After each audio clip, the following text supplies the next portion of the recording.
السلام علیکم کے ایس کے ناولز پر آپ سب کو ویلکم۔ ایک خوبصورت ناول کے ساتھ حاضر ہیں جس کا نام ہے جگنو جنگل اور سائے۔ ناول کے رائٹر ہیں سمرا بخاری۔ چلیں ناول کی جانب بڑھتے ہیں۔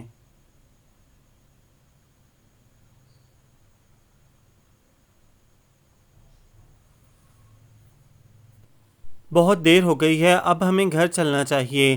شکیل نے دن بھر کی آوارگی کے بعد جیسے تھک کر عمر صفان سے کہا تھا۔ نہیں ابھی نہیں، بس چند منٹ کے لیے اور بیٹھ جاؤ۔ چند منٹ کے لیے؟ مگر کیوں؟ شکیل نے اس کی جانب دیکھ کر حیرت سے کہا۔ اس لیے کہ ابھی ابھی عشاء کی اذان ہوئی ہے، بابا مسجد جا رہے ہوں گے نماز پڑھنے کے لیے۔ وہ گھر سے نکل جائیں اور مسجدوں میں نماز ادا ہو جائے، تب میں گھر جاؤں گا تاکہ بابا کے پوچھنے پر کہہ سکوں نماز پڑھ کر آ رہا ہوں۔ ویسے تمہارے بابا بھی تمہیں اچھی طرح جانتے ہیں عمر، وہ تمہاری بات کا یقین تو کبھی نہیں کریں گے۔ بے شک نہ کریں، مگر میں بھی اپنی بات سے ایک انچ نہیں ہٹوں گا، یہی کہتا رہوں گا کہ نماز پڑھ کر آ رہا ہوں۔ عمر نے ڈھٹائی سے ہنس کر جواب دیا۔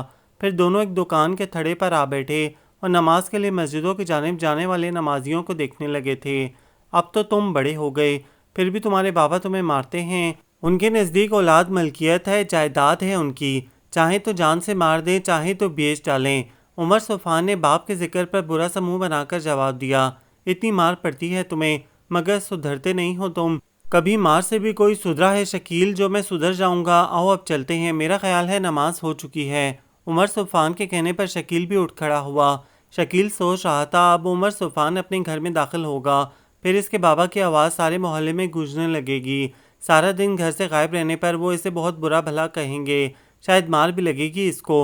مجھے یہ سب سوچ کر ہی الجھن ہونے لگی، مگر یہ عمر صفان اس سے شاید پرواہ ہی نہیں، یا شاید عادی ہو گیا ہے ان سب باتوں کا۔ عمر گھر میں داخل ہوا۔ دونوں بھائی سلمان اور ہمایوں سامنے ہی بیٹھے دادی کے ساتھ باتوں میں مصروف تھے۔ گھر کی فضا خوشگوار محسوس ہو رہی تھی، اور یہ اس بات کا ثبوت تھا کہ بابا ابھی گھر نہیں آئے۔ عمر کہاں رہے آج سارا دن؟ بابا گھر آتے ہی ہوں گے، سمجھ لو آج تمہاری خیر نہیں۔ اس سے بڑے سلمان نے دیکھتے ہی کہا، اوہ دیکھ لیں گے بابا کو بھی، آج میں اور شکیل فلم دیکھنے چلے گئے تھے۔ کیا فلم دیکھنے؟ اگر بابا کو پتہ چل گیا تو تمہاری ٹانگیں توڑ دیں گے۔ چھوٹے ہمایوں نے خوفزدہ انداز میں آہستگی سے کہا، میری ٹانگیں اب بہت مضبوط ہو چکی ہیں، آسانی سے نہیں ٹوٹنے والی۔ وہ ڈھٹائی سے بولا اور پھر اپنے اور سلمان کے مشترکہ کمرے کی جانب بڑھ گیا۔ ابھی کپڑے ہی بدلے تھے کہ بابا گھر آ گئے۔ اب گھر کی فضا اور تھی، سلمان اور ہمایوں بالکل ہی خاموش تھے، دادی کی آواز بھی نہیں آ رہی تھی۔ البتہ بابا خوب اونچی آواز میں سارے گھر کو برا بھلا کہہ رہے تھے، حتیٰ کہ اپنی ماں یعنی دادی اماں کو بھی نہیں بخشا تھا۔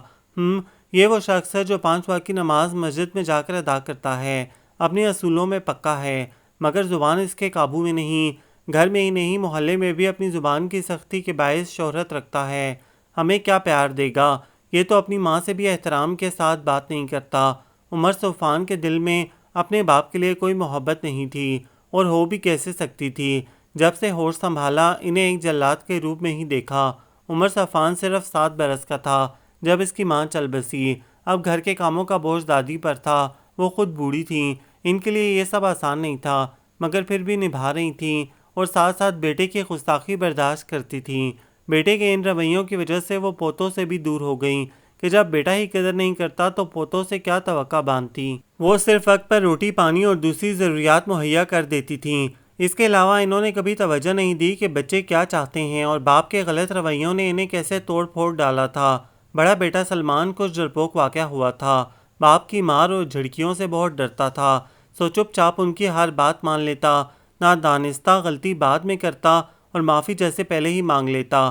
ہمایوں دونوں سے چھوٹا تھا، صحت بھی کمزور تھی، اس لیے باپ کی مہربانیوں سے کسی حد تک محفوظ تھا، مگر عمر صفان پر خاص مہربانی تھی، اور اس کی وجہ شاید یہ بھی تھی کہ وہ خود بھی ضدی تھا۔ باپ کی لگائی مار اس پر ہمیشہ الٹا اثر کرتی تھی، اسے ان سے ضد سی ہو گئی تھی۔ وہ نماز پڑھنے کو کہتے تو ادھر ادھر کھسک جاتا، پڑھائی پر توجہ دینے کو کہتے تو اسکول سے بھاگ جاتا، صفائی کی تلقین کرتے تو وہ سارا دن نہائے دھوئے اور کپڑے بدلے بغیر گزار دیتا۔ ان کا کہنا تھا کھانا سب اکٹھے کھائیں گے، اور عمر صفان بہانوں سے ادھر ادھر ہو جاتا۔ اصل میں اپنے طور پر وہ باپ سے ان زیادتیوں کا انتقام لے رہا تھا جو ہوش سنبھالتے ہی ان بھائیوں کے ساتھ ہوئی تھیں، مگر عبد الکریم سمجھنے والوں میں سے نہیں تھے، اور وہ یہ سب کرنے میں خود کو حق بجانب بھی سمجھتے تھے۔ ان کا خیال تھا کہ وہ جس طرح بچوں کی تربیت کر رہے ہیں ایسے تو ان کی ماں بھی نہیں کر سکتی تھی۔ اس گھر میں بوڑھی دادی کے علاوہ عورت یا لڑکی کا کوئی وجود نہیں تھا، اور عبدالکریم کو عورت ذات اچھی بھی نہیں لگتی تھی۔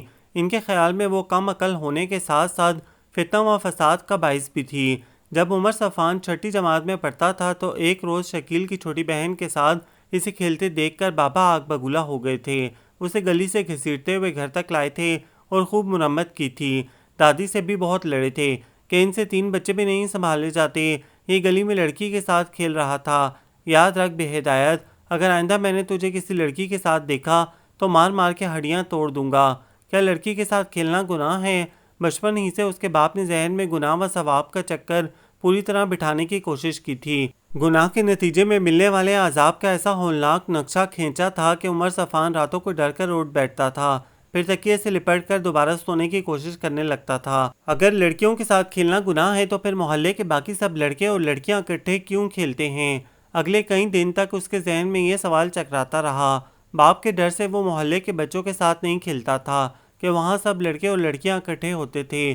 لڑکیاں ایک الگ ہستی ہیں، وہ ہم لڑکوں سے جدا ہیں، ان کے ساتھ کھیلنا گناہ ہے، وہ کچھ اور ہیں، ہم کچھ اور۔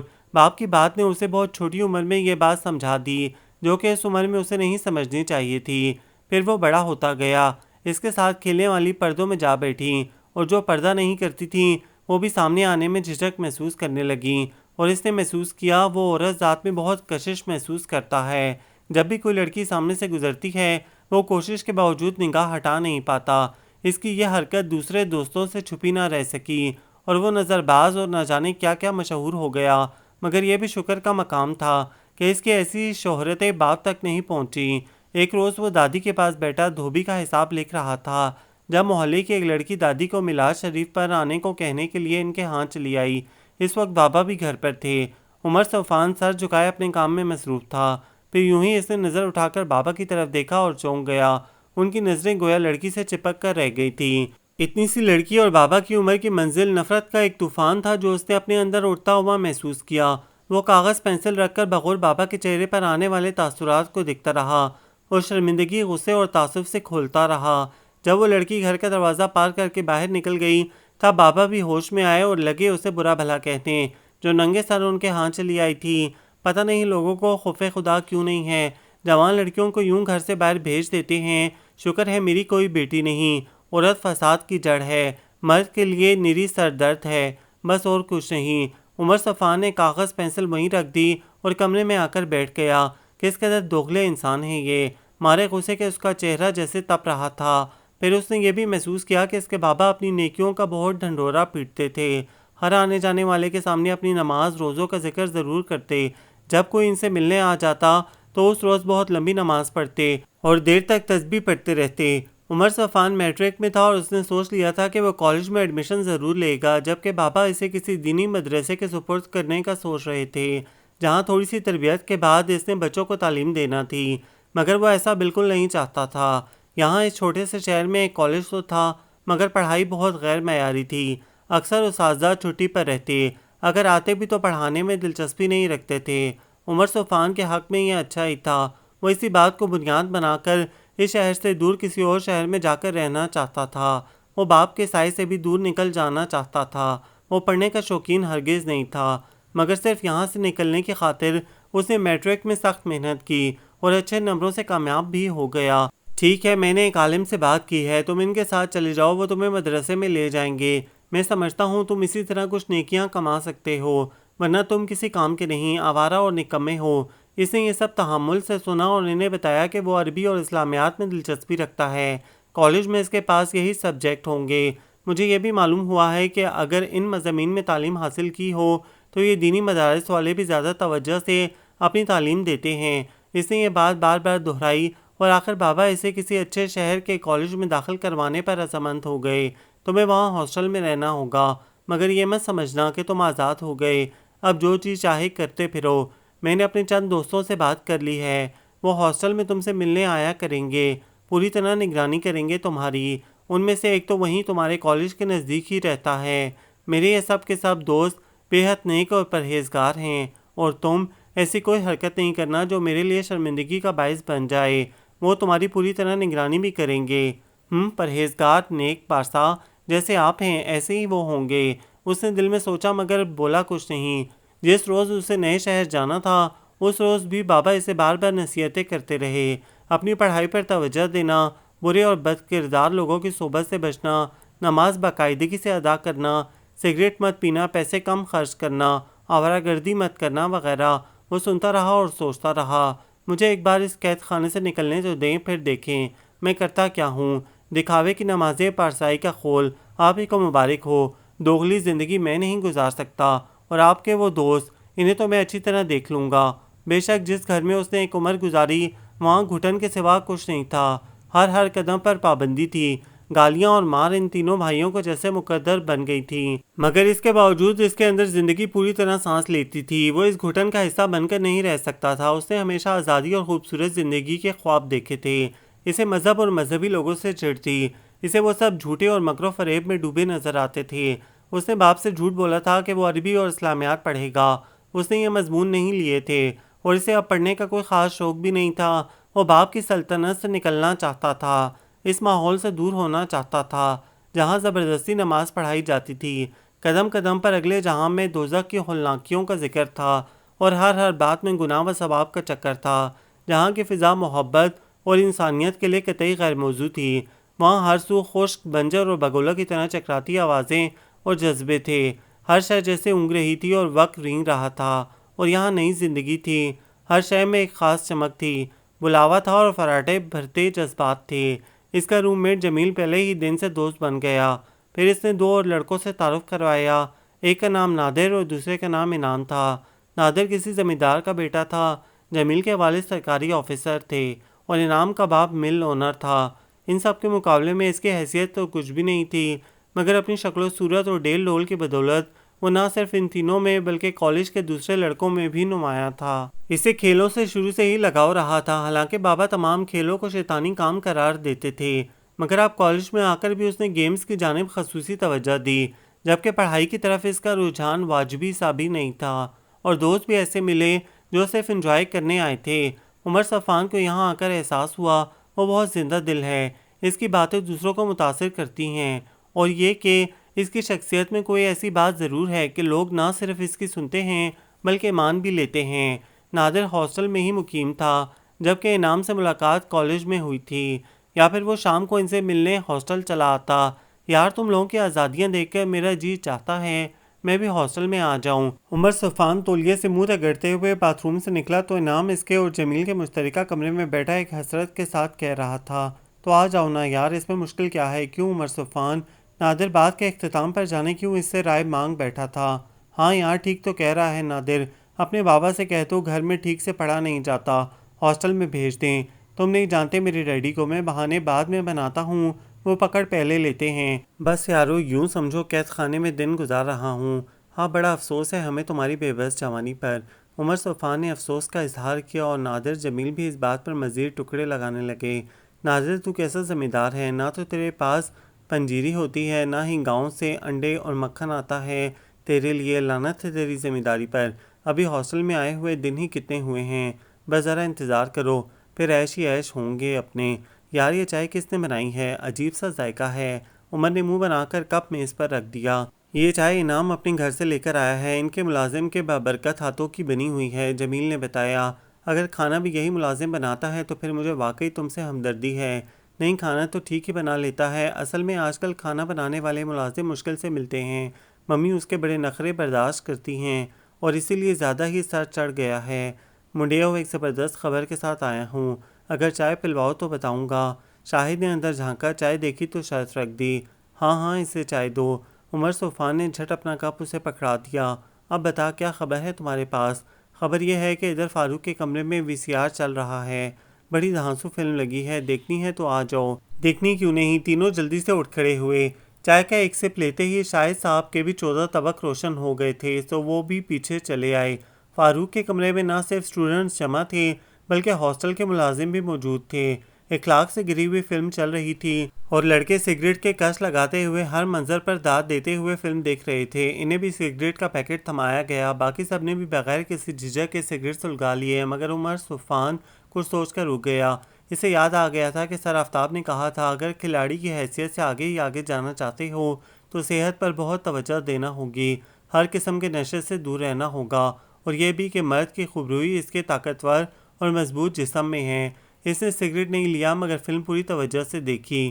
اس سے پہلے جب وہ اپنے شہر میں ہوتا تھا تو گھر والوں سے چھپ کر اکثر فلم دیکھا کرتا تھا، مگر ایسی فلم اس نے اس سے پہلے کبھی نہیں دیکھی تھی۔ اس کی جو کیفیت تھی وہ فہم سے باہر تھی، اسے اپنا آپ ہی سمجھ میں نہیں آ رہا تھا، اور جو رنگ وہ دوسرے لڑکوں کے چہرے پر دیکھ رہا تھا اس سے یہ اندازہ ہوتا تھا کہ وہ سبھی ایک جیسی کیفیت سے گزر رہے ہیں۔ رات گئی تک یہی کچھ ہوتا رہا۔ صبح ہاسٹل کے لڑکے کالج نہیں جا سکے، میں رات سو نہیں سکا یار، جمیل بستر پر لیٹا عمر صفان سے کہہ رہا تھا۔ عمر صفان نے یہ نہیں بتایا کہ میرے ساتھ بھی ایسا ہی ہوا تھا، صرف مسکرا دیا اور بولا کیا خیال ہے آج کہیں نکلا نہ جائے؟ جیسے تمہاری مرضی۔ جمیل سستی سے اٹھ بیٹھا، چلو پھر جلدی سے تیار ہو جاؤ، ناشتہ بلکہ اب دوپہر ہونے لگی ہے تو لنچ ہم باہر ہی کریں گے، اور ہاں سنو، رحیم کو پیسے دیتے رہا کرو ورنہ ایسا نہ ہو کسی روز اوپر ہماری شکایت ہو جائے۔ تم فکر نہ کرو، اس کا بندوبست کیا ہوا ہے میں نے، شکایت نہیں کر سکتا ہماری۔ دونوں تیار ہو کر ہاسٹل سے نکل آئے، کچھ دیر یوں ہی ادھر ادھر آوارہ گردی کی، آتے جاتے لوگوں پر فکرے اچھالے، خاص کر لڑکیاں زد میں رہیں، پھر گرلز کالج کی طرف آ نکلے۔ او یہ تو بڑی رنگین جگہ ہے، ہمیں پہلے اس طرف آنے کا خیال کیوں نہیں آیا؟ آتی جاتی لڑکیوں کو دیکھ کر عمر صفان بولا، یار وہ جو براؤن بیگ والی ہے، ارے وہی جس نے بالوں میں گولڈن کلپ لگا رکھا ہے، وہ انعام کی بہن ہے۔ کون؟ اپنا انعام؟ عمر صفان نے اس لڑکی کو غور سے دیکھتے ہوئے کہا، ہاں تو اور کس انعام کی بات کر رہا ہوں؟ ویسے انعام تو گدھا دکھائی دیتا ہے مگر بہن دیکھنے کی چیز ہے۔ جمیل نے اس کے شانے پر ہاتھ مار کر ذلالت سے کہا۔ عمر صفان نے لڑکی سے نظر ہٹا کر اس کی جانب دیکھا، کیا دوست کی بہن کے لیے بھی ایسا کہا جا سکتا ہے؟ اسے تھوڑی سی حیرت ہوئی، مگر پھر وہی بات کہ حیرت کا اظہار بالکل نہیں کیا۔ جواب میں جمیل کو دھپ رسید کر کے کہکا لگایا اور بولا، مجھے یقین نہیں آ رہا، یہ پری اپنے انعام کی بہن بھی ہو سکتی ہے۔ ٹھیک ہے مت کرو یقین، مگر جب انعام کے گھر میں اسے دیکھو گے تب تو یقین کرو گے۔ انعام کے گھر؟ مگر کیوں؟ روز تو وہ خود ہم سے ملنے چلا آتا ہے، اور پھر اس نے کبھی ہمیں اپنے ہاں آنے کی دعوت بھی نہیں دی تو نہ صحیح، آخر وہ بھی بن بلائے ہاسٹل آتا ہے کہ نہیں؟ یہ تو ہے۔ عمر صفان یار ایک بات پوچھوں، برا تو نہیں مانو گے؟ اگر تمہارا خیال ہے کہ میں برا مان سکتا ہوں تو پھر مت پوچھو۔ اور جمیل جو بہت دنوں سے یہ سوال کرنا چاہ رہا تھا، تم جو دیکھنے میں خاصے ٹھاٹ باٹ والے لگتے ہو، مگر نہ تو کبھی تمہارے لیے کوئی فون آتا ہے اور نہ ہی رقم، تم کون ہو، کہاں کے رہنے والے ہو، اور کس کے بیٹے ہو؟ عمر صفان نے آج پھر چونکہ حوصلہ افزائی نہیں کی تو وہ بھی پوچھتے پوچھتے خاموش ہو گیا۔ شام پڑنے پر ہی وہ واپس آئے تھے کہ تھکن بہت ہو رہی تھی۔ تم سے کوئی ملنے آیا ہے عمر صفان؟ چوکیدار نے گیٹ پر ہی اطلاع دے دی تھی۔ مجھ سے کون ہو سکتا ہے، کہیں بابا تو نہیں؟ عمر صفان کا ماتھا ٹھنکا، وہ جمیل کو کمرے میں جانے کا کہہ کر خود آنے والے سے ملاقات کو چل پڑا۔ ایک اجنبی صورت جو مکمل طور پر اجنبی ہونے کے باوجود اجنبی نہیں لگی تھی کہ وضع قطع بابا کی سی تھی۔ وہ سمجھ گیا یہ حضرت ضرور بابا کے دوستوں میں سے ہوں گے۔ پہلے تو جی چاہا واپس پلٹ جائے، ملنے سے انکار کر دے، مگر پھر سوچا بابا تک اگر اطلاع پہنچ گئی تو بہت برا ہوگا، وہ ضرور مجھے واپس بلا لیں گے، اور جو سزا دیں گے وہ میرے تصور سے کہیں زیادہ ہوگی، بہتر ہے مل لیا جائے۔ اس نے آگے بڑھ کر ادب سے سلام کیا اور سر ذرا سا جھکا کر سامنے خاموشی سے آ بیٹھا۔ میں کب سے انتظار کر رہا ہوں، کہیں گئے ہوئے تھے تم؟ آنے والے حضرت نے اپنا مکمل تعارف کروانے کے بعد پوچھا۔ جی ہاں، کچھ کتابیں خریدنا تھیں، مجھے تو شہر کے راستوں کا علم نہیں، ایک دوست کے ساتھ گیا تھا۔ کیا مضامین ہے تمہارے پاس؟ جی عربی، اسلامیات اور ہسٹری۔ اس نے جھوٹ بولا۔ انہوں نے سچ جان کر ستائش بھری نظروں سے اسے دیکھا، پھر بولے، نماز تو باقاعدگی سے ادا کرتے ہو نا؟ جی چاہا کہہ دے نہیں، دکھاوے کی نمازیں، جھوٹی شرافت، آپ اور آپ جیسوں کو مبارک ہو۔ میں دوغلا نہیں ہوں، میں لوگوں کو متوجہ کرنے کے لیے، ان کی واہ واہ سمیٹنے کے لیے نہ تو نماز پڑھ سکتا ہوں اور نہ ہی شرافت کا لبادہ اوڑھ سکتا ہوں، مگر کہا تو اتنا کہ جی پڑھتا ہوں۔ آج جب میں یہاں آیا تو عصر کی نماز ہو چکی تھی، اور چوکیدار بتا رہا تھا کہ تم کافی دیر سے نکلے ہوئے ہو اور اب مغرب ہونے والی ہے، اس طرح آج تمہاری عصر کی نماز تو قضا ہو گئی نا؟ ان صاحب کا انداز اسے نیچا دکھانے والا تھا۔ تیش تو بہت آیا، مگر ضبط سے کام لے کر بولا، میں نے نماز ادا کر لی تھی۔ اچھا، انداز نہ یقین کرنے والا تھا، پھر بولے، میں نے تو جب سے ہوش سنبھالا ہے کوئی نماز قضا نہیں کی، تہجد بھی باقاعدگی سے پڑھتا ہوں۔ قرآن پاک کی تلاوت اگر کسی روز لیٹ ہو جائے تو یقین کرو مجھے گھبراہٹ ہونے لگتی ہے، آس پڑوس کے لوگ رشک کرتے ہیں میری زندگی پر اور دعا بھی کرواتے ہیں مجھ سے۔ بہت عزت دی ہے اللہ نے، سب قدردان ہیں سوائے میری بیوی کے۔ وہ عورت جانے کس مٹی کی بنی ہے، کسی بات کا اثر ہی نہیں ہوتا، میری نمازوں کو دکھاوا کہتی ہے، جہنم میں جائے گی نافرمان، بے ادب گستاخ عورت، اسے بھلا کیا پتہ عبادت ہوتی کیا چیز ہے، بچوں کو بھی میرے خلاف بھڑکاتی رہتی ہے۔ اور عمر صفان کو یقین ہو گیا یہ شخص ہو بہو اس کے باپ جیسا ہے، نہ صرف عبادت کا انداز وہی ہے بلکہ اخلاق میں بھی دونوں یکساں ہیں۔ اس کے باپ کو بھی تو یہی شکایت تھی کہ بچے اس کے حق میں نہیں ہیں، دل سے احترام نہیں کرتے، وہ شخص اپنی ماں کی عزت نہیں کرتا تھا اور یہ بھی عورت کا احترام نہیں کرتا۔ میں چلتا ہوں، مجھے پڑھنا ہے۔ چھٹکارا پانے کو یہی بہانہ سوجا، دنیاوی پڑھائی کی بہت فکر ہے صاحبزادے، اور ہم جو علم و معرفت کی بات بتا رہے ہیں تو اس میں کوئی دلچسپی ہی نہیں۔ افسوس تم بھی آج کل کے عام نوجوانوں جیسے ہی نکلے۔ میں کہتا ہوں میاں کچھ دیر ہمارے پاس بیٹھو، ہماری باتیں سنو، پھر دیکھو دل و نگاہ کیسے پاک صاف ہوتے ہیں۔ جی میرے بابا بھی تو آپ جیسے ہی ہیں، ان کی ایسی ہی باتیں میں بچپن سے سنتا چلا آ رہا ہوں۔ انداز چونکہ سادہ تھا سو وہ اس کا طنز سمجھ نہیں پائے۔ جب وہ سلام کر کے اٹھ کھڑا ہوا تو انہیں بھی اٹھنا پڑا۔ عمر صفان ہزاروں لاکھوں جوانوں میں سے ایک تھا جسے راہبر نہیں ملا تھا، جس کے گرد دوگلے لوگوں کا ہجوم تھا، جس نے ٹیچر کو بکتے دیکھا، جس نے باپ کو سب سے آنکھ بچا کر بیٹی کے برابر عمر کی لڑکی کو للچائی ہوئی نظروں سے دیکھتے پایا، اپنی نیکیوں پر اتراتے پایا۔ اس کی دادی اماں اور محلے کی دوسری عورتیں جب بھی اکٹھی بیٹھتیں غیر حاضر خواتین کی برائی ضرور کرتیں، اور جب ہاسٹل آیا، کالج میں قدم رکھا تو مزید انکشافات ہوئے۔ اب اسے کالج میں آئے 5 سال ہونے کو تھے، وہ ان 5 سالوں میں 4 کلاسیں پاس نہیں کر سکا، اور نہ ہی اس کا ایسا کوئی ارادہ تھا۔ وہ یہیں خوش تھا اور آئندہ کئی سال تک یہیں رہنا بھی چاہتا تھا۔ باپ کو خط لکھتا تو یہی لکھتا تھا، ایک دینی مدرسے میں داخلہ لے لیا ہے۔ وہ نہ تو کبھی گھر گیا اور نہ ہی گھر سے پیسے منگوائے۔ اس نے ہمیشہ سے اپنے گرد دھوکہ، فریب اور دوغلا پن ہی دیکھا تھا۔ پھر ایسی راہ کیوں نہ اپناتا؟ اسے نیکی، راست گوئی اور راست بازی کا سبق کسی نے دیا ہی نہیں تو پھر وہ کیسے جان پاتا؟ اب وہ بھرپور نوجوان تھا اور بدنام بھی۔ کسی کی جرت نہیں تھی کہ غلط کاریوں کی بنا پر اسے کالج سے نکال باہر کرے۔ اس نے کئی سیاسی جماعتوں سے تعلقات نکال لیے تھے، پیسے لے کر نعرے بھی لگوا دیتا تھا کہ اس کے زیر اثر بہت سے لڑکے تھے۔ ہڑتال، جلسے جلوس، جلاؤ توڑ دو، مارو چراؤ، جو ہاتھ لگے اپنا ہے، طاقت کا قانون ہے، ہمیں روکنے والا کون ہے؟ جس نے راستے میں آنے کی کوشش کی جان سے جائے گا۔ بہت ناز تھا اسے خود پر، اور اس کے زیر اثر کام کرنے والے لڑکے بھی چڑھاتے رہتے تھے۔ انعام اور جمیل کالج سے جا چکے تھے، البتہ نادر یہیں تھا اور وہ بھی اس کا ساتھی تھا۔ باقی نئے لوگ آتے رہتے تھے، انہیں قابو میں کرنا، اپنے جال میں پھانسنا اس کے بائیں ہاتھ کا کھیل تھا۔ وہ ہر آنے والے پر نظر رکھتا تھا اور نظروں میں اندازہ لگا لیتا تھا کون کتنے پانی میں ہے۔ زندگی کو بھرپور طریقے سے گزارنا چاہتا تھا، جو کماتا اڑا دیتا، کھلے دل کا مالک ہے۔ گفٹ بہت اچھے اور قیمتی ہوتے ہیں، یہ سبھی اعتراف کرتی تھیں، اور وہ سب یہ بھی تو سمجھتی تھیں کہ وہ صرف ان کا ہے۔ ان میں بہت سی ایسی تھیں جنہوں نے اسے سنجیدگی سے گھر بنانے کے بارے میں کہا، اور سنتے ہی وہ ہاتھ جھاڑ کر اٹھ کھڑا ہوا، پھر دوبارہ اس سے نہیں ملا۔ اس روز شام خالی تھی اور جیب بھری ہوئی۔ وہ اور نادر پیدل ہی کافی دور نکل آئے تھے، آگے مارکیٹ تھی، رش کافی تھا، دونوں کا شغل جاری تھا۔ نادر کو زیادہ ہی ترنگ میں تھا اور ہر آنے جانے والی پر فکرے اچھالے جاتے تھے۔ کچھ تو ایسی باتوں کو معمول کا حصہ سمجھ کر بے نیازی سے آگے بڑھ جاتیں، کچھ غصے سے گھورتیں اور کچھ گھبرا جاتی تھیں۔ نادر اپنے کام میں لگا تھا اور عمر صفان ہر آتی جاتی کے چہرے پر ابھرنے والی ان 3 طرح کی تحریروں کو نہایت دلچسپی سے پڑھ رہا تھا، اور اسے ہنسی بھی آ رہی تھی۔ یار کیا لڑکی ہے، زبردست، ہاتھ داد نہ دینا زیادتی ہے۔ نادر کی نگاہ روڈ کے اس طرف جاتی ایک لڑکی پر تھی۔ عمر صفان نے بھی اس کی نظروں کے تعاقب میں نگاہ دوڑائی اور داد دینے پر مجبور ہو گیا۔ واقعی یار، ایک تو حسن ہے اور دوسری اس کی تمکنت، یوں چل رہی ہے جیسے یہ ساری مارکیٹ اس کے بابا ہی کی تو ہے۔ چلو آؤ اسے بتاتے ہیں، یہ اس کے نہیں ہمارے بابا کی ہے، نادر نے کہا، اور عمر صفان نے حامی بھرنے میں دیر نہیں کی۔ لڑکی اکیلی نہیں تھی، ساتھ میں ایک خاتون بھی تھیں جو شکل و صورت میں اسے ملتی جلتی تھیں اور یقیناً اس لڑکی کی ماں تھیں۔ وہ دونوں خریداری کے لیے ایک اسٹور میں داخل ہو چکی تھیں۔ ان دونوں نے ان کے باہر نکلنے کا انتظار یہیں کھڑے ہو کر کرنا تھا۔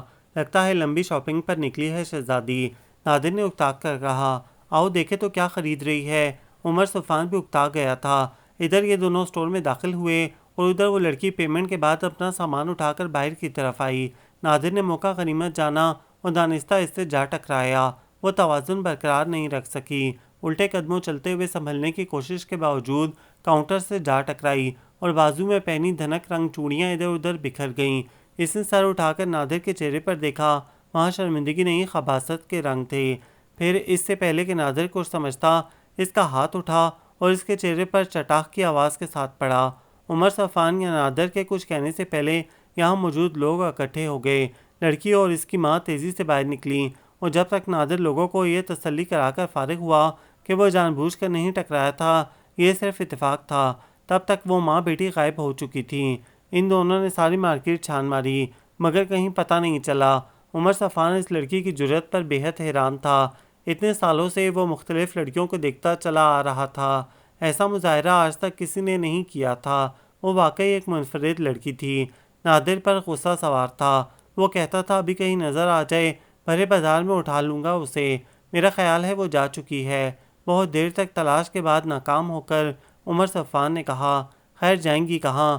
آج نہیں تو کل میں انہیں ڈھونڈ نکالوں گا۔ اس لڑکی کو یہ دھپڑ بہت مہنگا پڑے گا، تم دیکھ لینا عمر صفان، میں اس کو عبرتناک سزا دوں گا۔ ضرور ضرور، مگر اس وقت چلو کسی ہوٹل میں، مجھے سخت بھوک لگ رہی ہے۔ اور سنو، ذرا دیر کے لیے غصہ تھوک دو اور یہ سمجھو کہ وہ کچھ اور طرح کی لڑکی تھی۔ اس سے پہلے ہم نے ایسی لڑکی کبھی نہیں دیکھی، ہم لڑکیوں کی اس قسم سے ناواقف تھے۔ آج ہمارے علم میں اضافہ ہوا ہے۔ اڑا لو ہنسی کہ اس وقت تم اس پوزیشن میں ہو۔ نادر نے منہ پھیر لیا، نہیں یار، بات ہنسی کی نہیں، میں واقعی حیران ہوں اس لڑکی کی جرأت پر۔ شاید کسی بڑے باپ کی بیٹی تھی، بڑے باپ کی ہو یا چھوٹے کی، میں کسی قیمت پر معاف نہیں کروں گا۔ رات کو جب عمر صفان سونے کے لیے بستر پر لیٹا تو اسے کاؤنٹر پر اور اس کے آس پاس بکھری وہ دھنک رنگ چوڑیاں اور پھر وہ چوڑیوں والی یاد آ گئی۔ کاش وہ ایک بار مجھے مل جائے۔ وہ تو نادر تھا نا جس کے منہ پر اس نے اس آسانی کے ساتھ تماچا جڑ دیا، اور میں عمر صفان ہوں جسے دیکھتے ہی لڑکیوں کے دل اپنی رفتار ہی بھول جاتے ہیں اور بہت تیزی سے دھڑکنے لگتے ہیں۔ کبھی میرے سامنے آؤ تو جانو کتنے پانی میں ہو۔ اس نے فخر و غرور کے نشے میں جھومتے ہوئے اسے مخاطب کیا اور تکیہ سر کے نیچے سے نکال کر بازوؤں میں بیچ لیا۔ پھر کروٹ بدلنے پر اسے سر کے نیچے کسی کاغذ کی موجودگی کا احساس ہوا۔ دیکھا تو بند لفافہ تھا۔ صبح خط آیا تھا، میں بغیر پڑھے ہی یہاں ڈال گیا تھا۔ اس نے کسی بھی بے چینی کے بغیر بڑے آرام سے لفافہ چاک کیا اور اب ہاتھ میں بابا کا طویل خط تھا اور وہ جانتا تھا کہ کیا لکھا ہوگا اس خط میں۔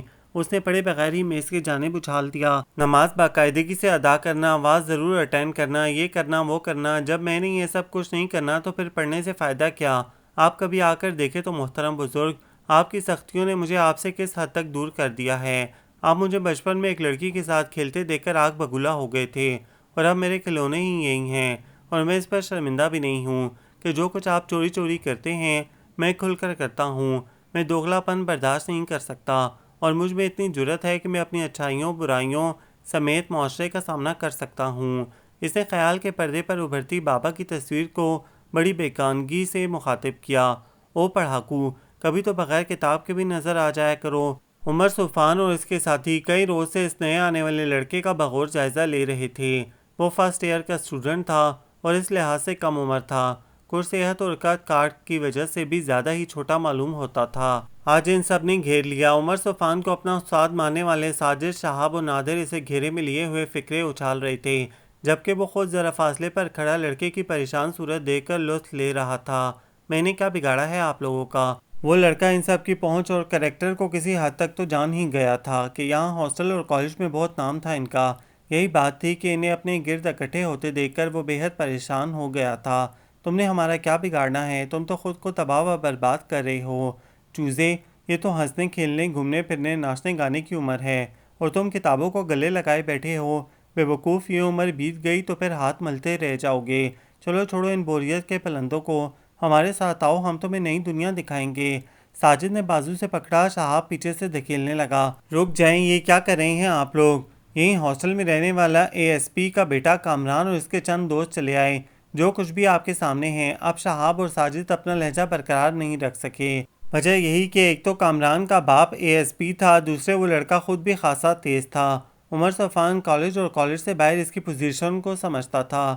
اس نے کبھی کامران اور اس کے دوستوں سے متھا لگانے کی کوشش نہیں کی، مگر آج مجبوری تھی، وہ خود خواہ مخواہ ہی درمیان میں آ رہا تھا۔ ہم تو یوں ہی ذرا اسے دوستانہ انداز میں چھیڑ رہے تھے، یہ بدک ہی گیا عمر صفان کامران سے دوستانہ انداز میں کہہ رہا تھا۔ نہیں نہیں کامران بھائی، یہ لوگ مجھے تنگ کر رہے تھے، میری کتابیں بھی ادھر ادھر پھینک دی ہیں۔ لڑکا ان سے خود کو چھڑا کر کامران کے پاس جا کھڑا ہوا۔ تم لوگ خود تو پڑھتے نہیں ہو، جو پڑھتے ہیں انہیں تو مت تنگ کرو، اپنا مستقبل تو خراب کر چکے ہو، اب ان کے مستقبل سے تو مت کھیلو۔ اچھا پروفیسر صاحب، اب لیکچر بند کریں اور کان کھول کر یہ بھی سن لیں، ہم صرف اپنی مرضی کیا کرتے ہیں، نصیحت تو کبھی اپنے ماں باپ کی نہیں سنی، تم کون ہوتے ہو؟ نادر اس کے سامنے آ کھڑا ہوا، جبکہ عمر صفان خاموش تھا۔ اس کی کوشش یہی تھی کہ بات نہ بڑھے، حالانکہ غصے سے اس کا اپنا بھی برا حال ہو رہا تھا، مگر بہرحال وہ لیڈر تھا اور اسے اوپر سے جو ہدایات ملتی تھیں ان پر عمل کرنا اس کا فرض تھا۔ چاہیے تو یہ تھا کہ وہ نادر کو بھی روکتا، مگر اپنا خون کھول رہا تھا، اسے خاموش کیسے کرواتا؟ دیکھتے ہی دیکھتے نادر اور کامران میں ہاتھا پائی شروع ہو گئی۔ اب شہاب، ساجد اور عمر صفان کے لیے تماشائی بن کر کھڑا رہنا ناممکن تھا۔ ادھر بھی 3-4 لڑکے تھے، شور سن کر جو آئے وہ بھی کچھ ان کے حامی تھے، کچھ کامران کے۔ یہ اور بات ہے کہ کامران کا ساتھ دینے والے لڑکے خالص اسٹوڈنٹ تھے، لڑائی جھگڑوں سے ان کا دور کا بھی واسطہ نہیں تھا، وہ لڑنے سے زیادہ چھڑانے کی کوشش کر رہے تھے، جبکہ یہ لوگ لڑائی مارکٹائی میں ہی شہرت رکھتے تھے۔ شہاب اور ساجد دونوں نے کامران کو پکڑ لیا اور سخت مار لگائی، مگر تھا وہ بھی جیدار، حوصلہ نہیں ہارا اور پاس پڑی ایک اینٹ ان پر اچھال دی جو ساجد کے ماتھے پر لگی اور آنن فانن خون بہنے لگا۔ یہ صورتحال ان جیسے لڑاکا لوگوں کے لیے ناقابل برداشت تھی۔ شہاب لپک کر اپنے کمرے میں گیا، واپس آیا تو خالی ہاتھ نہیں تھا، اور ذرا سی دیر کے بعد ہاسٹل کے صحن میں نوجوان ذہین اسٹوڈنٹ کامران کی لاش اپنے ہی خون میں نہائی ہوئی پڑی تھی۔ اب سب بھی ٹھنڈے ہو گئے تھے۔ عمر صفان اور اس کے ساتھی ہاسٹل سے بھاگ نکلے تھے اور اس وقت شہر کی ایک معزز ہستی کے ڈرائنگ روم میں بیٹھے صورتحال سے آگاہ کر رہے تھے۔ بچے، شہاب تم گرفتاری دے دو۔ پوری بات سننے کے بعد انہوں نے کہا تو یہ لوگ حیران ہو کر ان کی صورت دیکھنے لگے۔ مگر کیوں سر؟ اس طرح تو مجھے سزا ہو جائے گی۔ شہاب نے ہچکچاہٹ کا اظہار کیا۔ ہمارے ہوتے ہوئے کس کی مجال ہے؟ بس بچے، جو میں کہہ رہا ہوں وہی کرتے جاؤ، اور بہتر یہی ہے کہ واپس ہاسٹل جا کر خود کو گرفتاری کے لیے پیش کر دو۔ لیکن سر، وہاں اتنے لوگوں کی موجودگی میں یہ قتل ہوا ہے، ان کی گواہی مجھے پھانسی کے پھندے تک پہنچا دے گی۔ اوہ بچے، بحث کیوں کرتے ہو؟ کیا تم نہیں جانتے کامران کے ساتھی پڑھنے والے لڑکے تھے جو صرف اور صرف اپنی تعلیم پر توجہ دیتے ہیں، ادھر ادھر کے چکروں میں وقت ضائع کرنا پسند نہیں کرتے؟ ان میں سے کوئی بھی پولیس کچہری کے چکر میں آنا پسند نہیں کرے گا، اور ہم جو وکیل کریں گے وہ تمہیں صاف بچا لے گا۔ کہہ دیں گے گولی کامران کے کسی ساتھی نے تم پر چلائی تھی، مگر لڑتے لڑتے اچانک کامران سامنے آ گیا اور تمہارے نام کی گولی اسے لگ گئی۔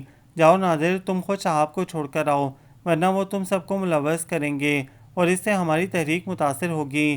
الیکشن بھی نزدیک ہیں، تم اور عمر صفان ہمارے جانے پہچانے ورکر میں سے ہو، تم لوگوں کا امیج خراب نہیں ہونا چاہیے۔ شہاب ابھی تک شش و پنج کا شکار تھا، مگر نادر اور ساجد کے اٹھنے پر اسے بھی اٹھنا ہی پڑا، جبکہ عمر صفان کو انہوں نے یہی روک لیا تھا کہ کچھ ضروری بات کرنا تھی۔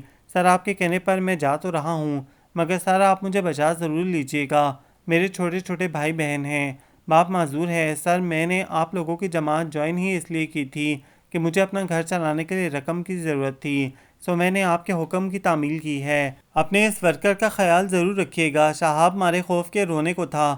ہاں ہاں تم جاؤ، کہہ جو دیا تمہارا مقدمہ ضرور لڑیں گے۔ اور سنو نادر، وہاں ڈیوٹی پر موجود آفیسر کو یہ ضرور بتا دینا کہ شہاب کو عمر صفان نے بھیجا ہے، جو آپ کہیں سر ویسا ہی کریں گے۔ تینوں باہر نکل گئے۔ سر، آپ نے شہاب کو گرفتاری کا مشورہ کیوں دیا جبکہ حالات اس کے خلاف جا رہے ہیں؟ ان لوگوں کے جانے کے بعد عمر صفان زیادہ دیر تک اپنی حیرت پر قابو نہیں رکھ سکا اور پوچھ لیا۔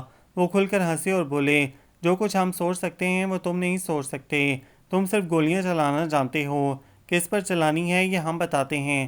شہاب نے جو کچھ کیا وہ ان حالات میں ہم لوگوں کے لیے خاصا نقصان دہ ہے۔ تم جانتے تو ہو الیکشن کا زمانہ قریب ہے، اور اس بیوقوف نے ایک آفیسر کے بیٹے کا خون کر دیا۔ اخبارات اس بات کو اچھالیں گے اور ہمارا نام بھی آ سکتا ہے، کیونکہ تم اور نادر ہمارے جانے پہچانے ورکر ہو، اور شہاب نے تم دونوں کے لیے ہی گولی چلائی ہے۔ اب اس کی گرفتاری ہماری نیک نامی کی وجہ بن سکتی ہے، مگر وہ تو مارا جائے گا سر، کامران کا باپ اسے ہرگز نہیں چھوڑے گا۔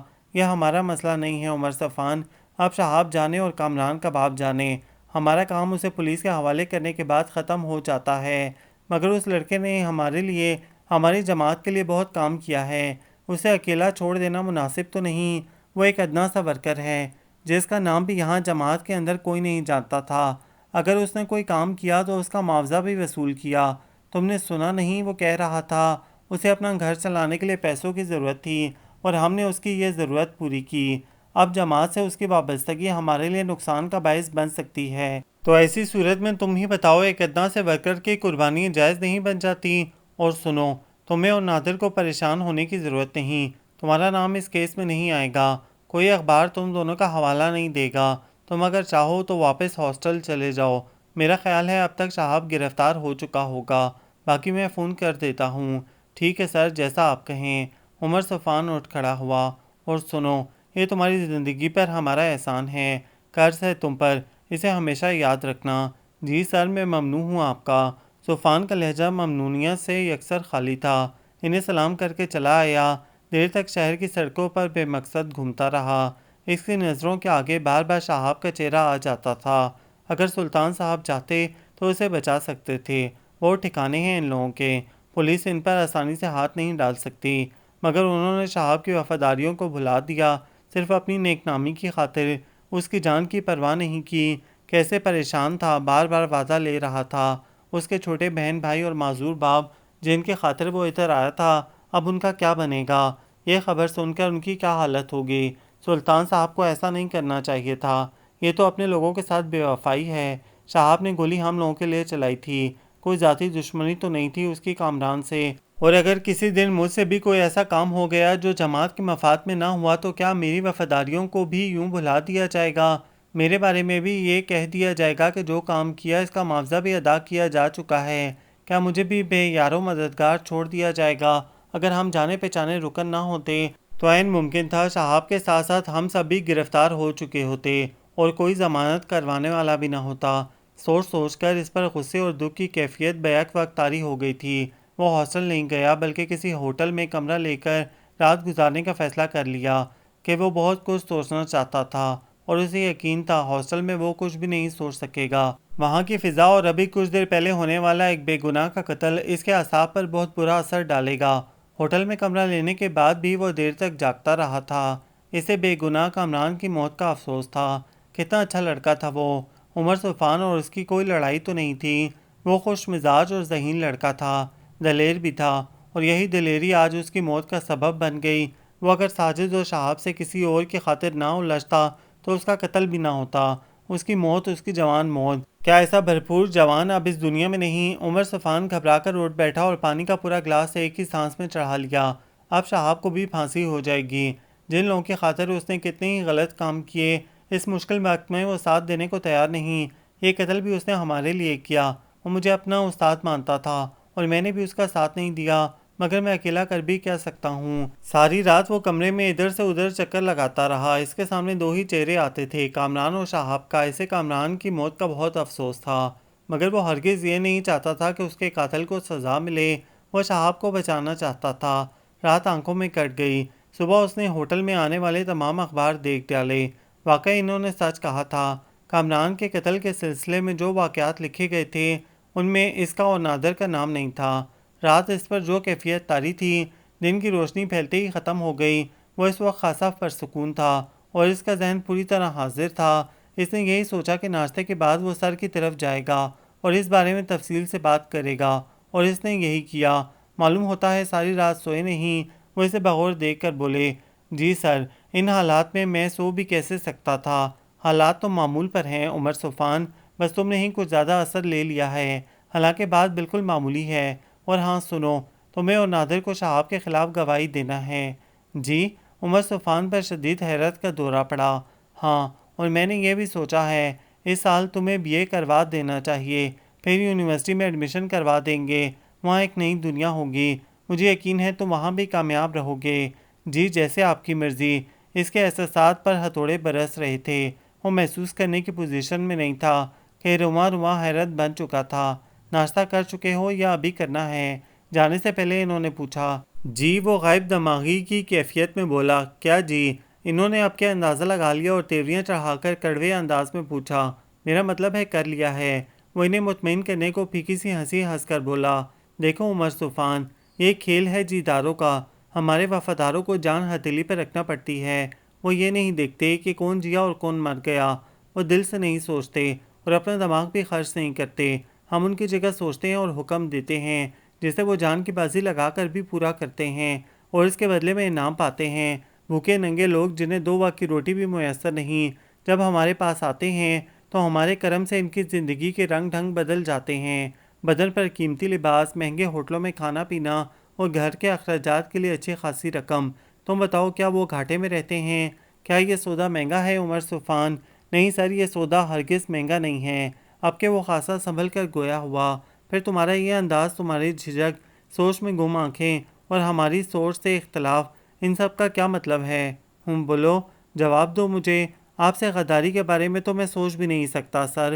یہ جو کچھ ہوا، میں نے جس رد عمل کا اظہار کیا، میں اس پر بے حد شرمندہ ہوں اور میں سمجھتا ہوں اس کی وجہ صرف یہ ہے کہ میرے سامنے یہ پہلا واقعہ ہے، اس سے پہلے کبھی اس طرح ہوا نہیں، اس لیے مجھے جھٹکا لگا ہے، مگر آپ مطمئن رہیے آئندہ ایسا نہیں ہوگا۔ ٹھیک ہے، اور یاد رکھو ہمارے لیے کمی نہیں ہے، تم نہیں ہوگے تو تم جیسے ہزاروں ہوں گے۔ پیسے میں بڑی طاقت ہے اور ضرورت مند اس ملک میں بہت ہیں، مگر عمر صفان، ہم مروت والے لوگ ہیں، جس کو ایک بار اپنا کہہ دیا پھر اسے بے وفائی نہیں کرتے، اور تم تو بہت ذہین اور کام کے نوجوان ہو، تم پر خاص کرم ہے اور اس مہربانی کو یاد رکھنا اور وقت پڑنے پر صلہ دینا تمہارا فرض ہے۔ جی سر، ایسا ہی ہوگا، آپ مجھ سے کبھی مایوس نہیں ہوں گے۔ شاباش، تم کچھ دیر ادھر ہی بیٹھو، پھر نادر کے پاس چلے جانا اور جو کچھ میں نے کہا ہے اسے بتا دینا۔ وہ بھی ذہین لڑکا ہے، اپنی پارٹی کی سچویشن سمجھتا ہے، میرا خیال ہے انکار نہیں کرے گا۔ وہ اتنا کہہ کر چلے گئے۔ عمر صفان اکیلا رہ گیا۔ ابھی سے تقریباً 1 گھنٹہ یہیں بیٹھنا تھا۔ انہوں نے کہا تھا تم لوگ سوچا نہ کرو، اس کے لیے ہم ہیں، مگر ذہن تو وہ بھی رکھتا تھا، پھر بھلا یہ کیسے ممکن تھا؟ وہ آنکھیں بند کر کے صوفے پر بیٹھا تھا اور ذہن الجھا تھا۔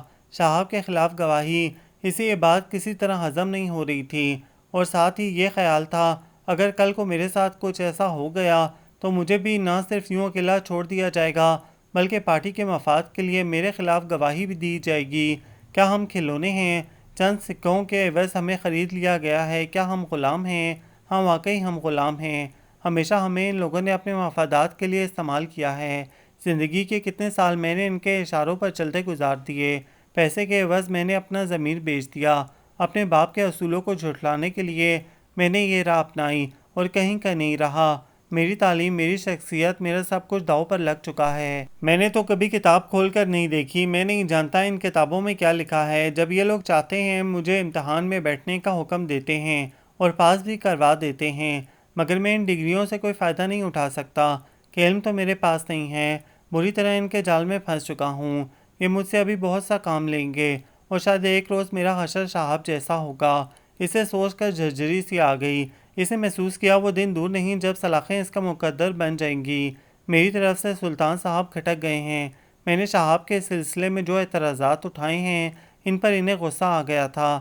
اب یقیناً وہ مجھ سے وفاداریوں کے ثبوت چاہیں گے، اور پہلا ثبوت مجھے صاحب کے خلاف گواہی دے کر مہیا کرنا ہوگا، جو میں نہیں کر سکوں گا، اور پھر میرا انجام نہیں۔ میں ابھی مرنا نہیں چاہتا، مجھے زندگی سے پیار ہے، میں جینا چاہتا ہوں۔ اس نے ملازم کو بلا کر کہا کہ سلطان صاحب سے کہو میں ان سے ملنا چاہتا ہوں۔ انہوں نے اسے کھانے کے کمرے میں ہی بلا لیا۔ اس وقت ڈائننگ ٹیبل پر وہ اکیلے ہی تھے، البتہ ادھر ادھر ٹیبل پر بکھرے برتن یہ بتا رہے تھے کہ باقی لوگ کچھ دیر پہلے ہی ناشتہ کر کے گئے ہیں۔ ان کے قریب اخبارات کا ڈھیر تھا، وہ شاید ہر اخبار میں اس کے متعلق کوئی خبر ڈھونڈ رہے تھے۔ کہو کیا بات ہے؟ انہوں نے سرسری سی نظر اس پر ڈالی، پھر اخبار دیکھنے لگے۔ سر، مجھے کچھ رقم چاہیے۔ کس لیے؟ انہوں نے اب کے ذرا غور سے اس کی طرف دیکھا۔ ہاسٹل میں بہت سے لڑکے اس واقعے کے عینی گواہ ہیں، ان کے منہ بھی تو بند کرنا ہے۔ ان کی تم فکر نہ کرو، ان کا بندوبست ہو جائے گا، اور ویسے مجھے یقین ہے ان میں سے کوئی بھی بولنے کی جرت نہیں کرے گا۔ یہ بات نہیں، اب جب کہ ہم خود صاحب کے خلاف گواہی دیں گے تو پھر یہ بات رہ ہی نہیں جاتی۔ اصل میں چاہ رہا تھا کہ ان تمام لڑکوں کے دل سے بھی اس بات کو دھو ڈالوں، انہیں اپنے قریب لے آؤں، اور اس سلسلے میں پیسے کی ضرورت تو ہوتی ہے نا۔ اس نے بات بدل ڈالی۔ اب پتہ نہیں انہیں بھی اتفاق تھا یا نہیں، لیکن رقم ضرور دے دی اور یہ بھی کہا چند دنوں کے بعد مخالف پارٹی ایک قصبے میں جلسے کا پروگرام بنا رہی ہے اور میں نہیں چاہتا جلسہ کامیاب ہو۔ آپ کا کہہ دینا کافی ہے سر، اب فکر کرنے کی کوئی ضرورت نہیں۔ یہ جلسہ کسی صورت میں کامیاب نہیں ہوگا، مگر اس کے لیے کچھ مزید رقم درکار ہوگی۔ دیکھیں نا، اپنے آدمیوں کو وہاں تک میں پیدل لے جانے سے رہا، پھر انہیں کسی سستے تندور نما ہوٹل میں کھانا بھی نہیں کھلایا جا سکتا۔ آپ تو سمجھتے ہیں اس طرح کے لوگوں کی سب سے زیادہ دلچسپی کھانے پینے میں ہوتی ہے، اور اس کے لیے اچھی خاصی رقم درکار ہے۔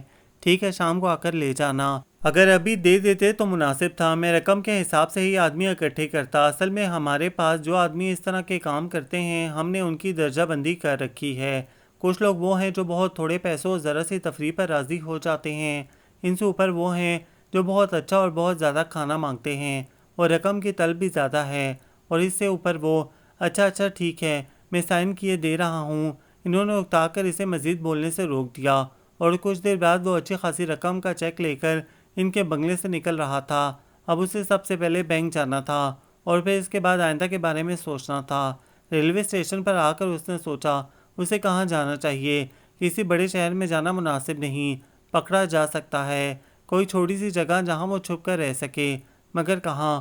مجھے یہ صبح ہی چھوڑ دینا چاہیے، اور کچھ عرصے بعد ملک سے باہر جانے کی کوشش کروں گا۔ یہاں میرا کوئی مستقبل نہیں۔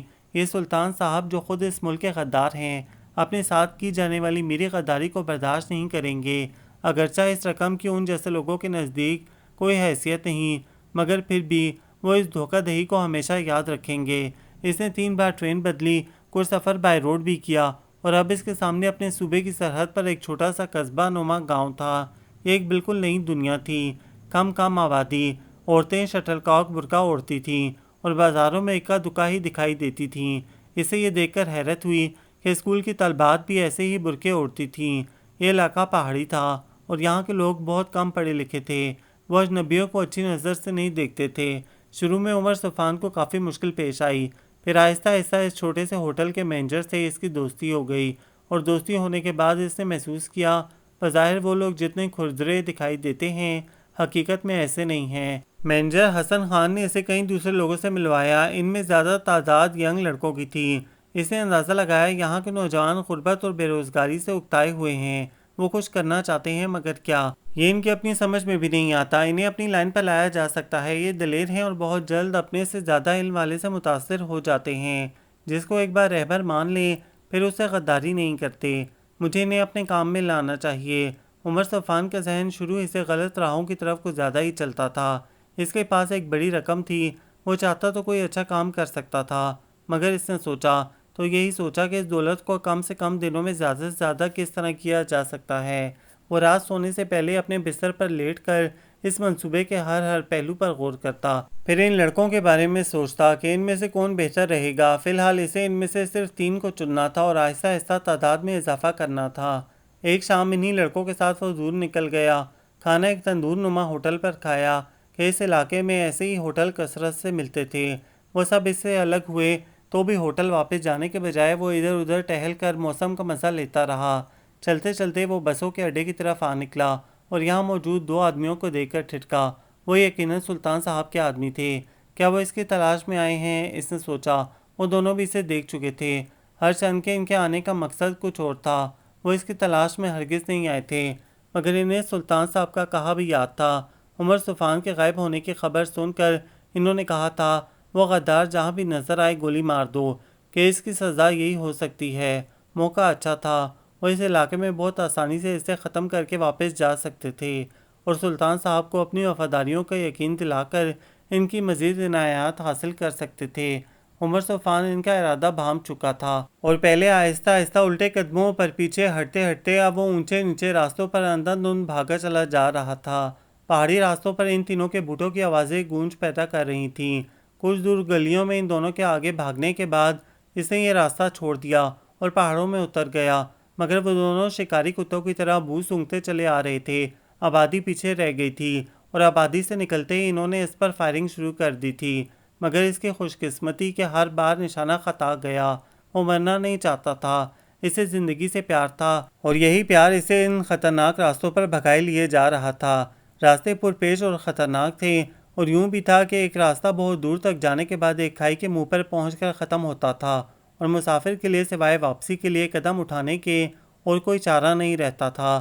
سورج ڈوبنے والا تھا، آسمان پر نارنجی اور زرد رنگ نمایاں تھا، پہاڑوں کی چوٹیاں سرخ ہو رہی تھیں اور گھاٹیاں تاریک نظر آتی تھیں۔ اچانک اسے محسوس ہوا جیسے گرم گرم دہکتا ہوا انگارہ اس کے بازوؤں میں پیوست ہو گیا ہے۔ تکلیف کی شدت سے وہ کرا اٹھا۔ ایک لمحے کے لیے ہمت جواب دے گئی، مگر جینے کی خواہش نے اسے رکنے نہیں دیا۔ بے پناہ تکلیف کے باوجود اس کی رفتار میں کمی نہیں آئی۔ اسے نہیں معلوم تھا کہ وہ کدھر جا رہا ہے، یہ بھی نہیں جانتا تھا کہ اس راستے کے آخر میں کھائی ہے یا کوئی پہاڑ بالکل سیدھی دیوار کی طرح کھڑی ہے۔ بہت جلد سورج ڈوب گیا، ہر سو اندھیرا چھا گیا، خون بہت بہہ گیا تھا۔ اسے کمزوری محسوس ہونے لگی اور وہ خود بھی اس بات کو اچھی طرح محسوس کر رہا تھا کہ چند گھنٹے اگر مزید اسی طرح گزر گئے تو وہ خون زیادہ بہہ جانے کی وجہ سے بے ہوش ہو جائے گا۔ مگر اندر کوئی بولتا تھا، ہمت پکڑو، چلتے جاؤ، شاید کوئی آبادی قریب ہو، شاید کوئی تمہاری مرہم پٹی کر دے، تم چلتے جاؤ، حوصلہ نہ ہارو، زندگی ایک ہی بار ملتی ہے، اسے کھونا نہیں ہے، ہاتھ سے پھسلتی اس زندگی کی ڈور کو پھر سے تھامنے کی کوشش کرنا ہے۔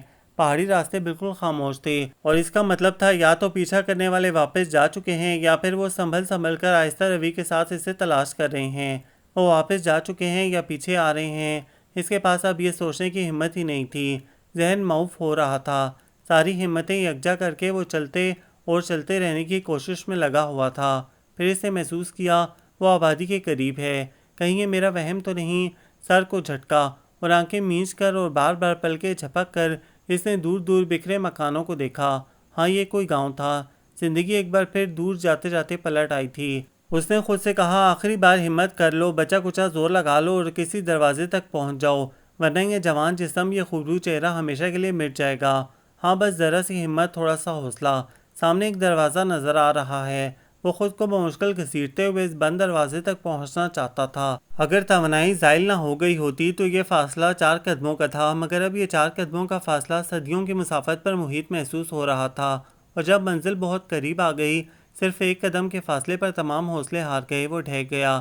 زندگی ہے زندگی، میں تجھے پکار رہا ہوں، مجھ سے دور نہ جا، مجھے اپنی پناہ میں لے لے، میں مرنا نہیں چاہتا ابھی، میرے خواب ادھورے ہیں، ابھی تو مجھے بہت کچھ کرنا ہے، ابھی میں نے زندگی سے اپنا حصہ وصول نہیں کیا، میں جینا چاہتا ہوں، میں جینا چاہتا ہوں۔ بے اختیار کرا اٹھتا تھا۔ عرشی، شاید دروازے پر کوئی ہے۔ اندر موجود ڈاکٹر قدسیہ نے اپنی بیٹی سے کہا تھا، کوئی نہیں امی، آپ کو یوں ہی محسوس ہوا ہوگا، اتنی تاریکی میں بھلا کون ہو سکتا ہے، یہ ڈاکٹر کا گھر ہے عرشی، یہاں کسی وقت بھی کوئی آ سکتا ہے، تم دیکھو تو صحیح، شاید یہ میرا وہم نہ ہو، واقعی کوئی ہم سے مدد کا طالب ہو۔ اچھا، اگر پھر ایسا محسوس ہوا تو جا کر دیکھ لوں گی۔ عرشی نے کتاب کھول لی۔ ایک ایک قدم جیسے من کا ہو گیا تھا۔ جس جوانی پر مان تھا، آج وہ بھری مٹی کی طرح بیٹھنے کو تھی۔ ذہن کوئی ترکیب نہیں بتا رہا تھا، اور جس نے ہمیشہ یہی سمجھا، دنیا کی اس کائنات کی سب سے عظیم طاقت انسان کی ذات ہے، انسان جس نے خلاؤں کو تسخیر کیا ہے، جس نے سمندروں کو اپنا متعی بنایا، جس نے دنیا کے ہر خطے پر اپنا جھنڈا لہرا دیا، بھلا اس سے بڑھ کر کون ہو سکتا ہے؟ مگر نہیں، انسان بے بس ہے۔ ہاں امی، واقعی کوئی ہے۔ عرشی نے کتاب بند کر دی اور کمرے کا دروازہ کھول کر راہداری میں گئی۔ بیرونی دروازے کو کھولنے سے پہلے اس نے ہاتھ میں پکڑی ٹارچ روشن کی کہ اس وقت باہر بڑا اندھیرا ہوتا تھا۔ یہ چاند کی شروع کی تاریخیں تھی، درختوں کی بہتات کی وجہ سے تاریکی اتنی ہوتی تھی کہ ہاتھ کو ہاتھ سجھائی نہ دیتا تھا۔ ٹارچ کی روشنی میں اس نے اپنے گھر کے دروازے کے عین سامنے کسی مرد کو بے ہوش پایا۔ وہ زخمی تھا اور شاید خون زیادہ بہہ جانے کی وجہ سے ہی بے ہوش ہو گیا تھا۔ وہ اندر جا کر ڈاکٹر قدسیہ کو بلا لائی۔ وہ بے ہوش تھا، وہ نہیں جانتا تھا کہ وہ ایک بار پھر زندگی کی طرف لوٹ آیا ہے۔ صبح کا سورج طلوع ہونے کو تھا، پرندے جاگ اٹھے تھے، دور مسجد سے مؤذن کی اذان سنائی دے رہی تھی۔ عرشی نماز کے لیے اٹھی تو اس نے مریض کے کمرے میں بھی جھانکا۔ وہ اب کافی بہتر معلوم ہو رہا تھا۔ اجنبی مریض کے بیڈ کے قریب ڈاکٹر قدسیہ بیٹھی تھیں۔ بیٹی کو دیکھ کر مسکرائیں اور بولی، یہ پہلے کی نسبت بہت بہتر ہے اور خطرے سے باہر ہے۔ اگر رات ارباز خان خون نہ دیتا تو شاید یہ اس وقت دنیا میں نہ ہوتا، ہے نا امی؟ زندگی اور موت تو خدا کے ہاتھ میں ہوتی ہے، لیکن ارباز خان وسیلہ ضرور بنا ہے۔ اس نے اس اجنبی کی اور اس کے ساتھ ساتھ میری بھی مدد کی ہے کہ بہرحال یہ مریض تو میرا ہے اور میرے دروازے تک آیا تھا۔ اگر یہ زندگی کی بازی ہار جاتا تو مجھے بے حد دکھ ہوتا۔ یہ بہت زخمی تھا، ہے نا؟ بہت تو نہیں، البتہ بازو میں گولی لگنے کی وجہ سے خون بہت ضائع ہوا اس کا۔ ڈاکٹر قدسیہ نے عمر صفان کے چہرے کی جانب دیکھتے ہوئے بیٹی کو بتایا، اس کے دشمن کون ہو سکتے ہیں؟ یہ اس علاقے کا تو نہیں لگتا، ہماری طرح یہاں اجنبی ہے یقیناً۔ ہاں، یہ اس علاقے کا تو نہیں ہے، باقی اس پر گولی کیوں چلائی گئی اس کے بارے میں تو خود ہی بتائے گا۔ کیا یہ ابھی تک بے ہوش ہے امی؟ نہیں، یہ سو رہا ہے اور میرا خیال ہے اب ہمیں چلنا چاہیے۔ نماز پڑھ کر اس کی صحت کے لیے بھی ضرور دعا مانگنا۔ قدسیہ وضو کرنے کے ارادے سے اٹھتی ہوئی بولی، پتہ نہیں کس کا بیٹا ہے کس کا بھائی، گھر والوں کو تو پتہ بھی نہیں ہوگا کہ یہ اس حال میں ہے۔ عرشی کو اس کے گھر والوں کا خیال آ گیا تھا۔ ہاں، پتہ نہیں کس ارادے سے نکلا ہے، خدا اسے جلد از جلد صحت یاب کرے۔ یہ ٹھنڈک ہے کسی ماں کی آنکھوں کی، کسی کا پیارا ہے اور میرے وطن کا بیٹا ہے۔ قدسیہ نے باختیار آگے بڑھ کر سوئے ہوئے عمر صفان کی پیشانی بہت پیار سے چھوتے ہوئے کہا۔ جب اس کی آنکھ کھلی تو یہی سمجھ میں نہیں آیا کہ وہ ہے کہاں۔ اس نے اٹھنے کی کوشش کی تو شاید کمزوری کا احساس ہوا اور اس نے حیران ہو کر سوچا، کیا میں بیمار ہوں؟ یہ جگہ اور کھلی کھڑکی سے آنے والے پرندوں کی آوازیں، یہ کون سی جگہ ہیں؟ ایک بار پھر سر اٹھایا، تب نظر اپنے بازو پر پڑی اور سب یاد آ گیا۔ او تو اس کا مطلب ہے میں کسی محفوظ جگہ پہنچ چکا ہوں۔ اگر دشمنوں میں ہوتا تو بازو پر پٹی نہ بندھی ہوتی اور نہ ہی میرے نیچے یہ نرم بستر ہوتا۔ کون ہے میرے محسن؟ میں کہاں گیا تھا؟ بہت کوشش کے باوجود اسے یہ یاد نہیں آ رہا تھا کہ بے ہوش ہونے سے پہلے اس نے آخری منظر کیا دیکھا تھا۔ شاید میں راستے میں ہی گر پڑا تھا۔ یہ لوگ یقیناً مجھے اٹھا کر یہاں تک لائے ہیں۔ یہ محسن ہیں میرے، مجھے ان کا شکریہ ادا کرنا ہے، مگر یہ ہیں کہاں؟ لگتا ہے جیسے یہ عمارت بالکل سنسان ہے۔ یہاں نہ تو کوئی انسانی آواز ابھرتی ہے، نہ ہی کسی کے قدموں کی چاپ ہے، صرف پرندوں کی آوازیں آ رہی ہیں۔ اس کا ذہن پوری طرح بیدار ہو چکا تھا، مگر وہ اٹھنے کی پوزیشن میں خود کو محسوس نہیں کرتا تھا۔ اس کے سر میں درد تھا اور اٹھنے کی کوشش پر چکر بھی آنے لگتے تھے۔ جب میں چلنے کی طاقت خود میں نہ پا کر گر پڑا تھا تو شاید میرا سر کسی پتھر سے ٹکرایا تھا۔ مجھے کچھ دیر یوں ہی لیٹ کر انتظار کرنا چاہیے۔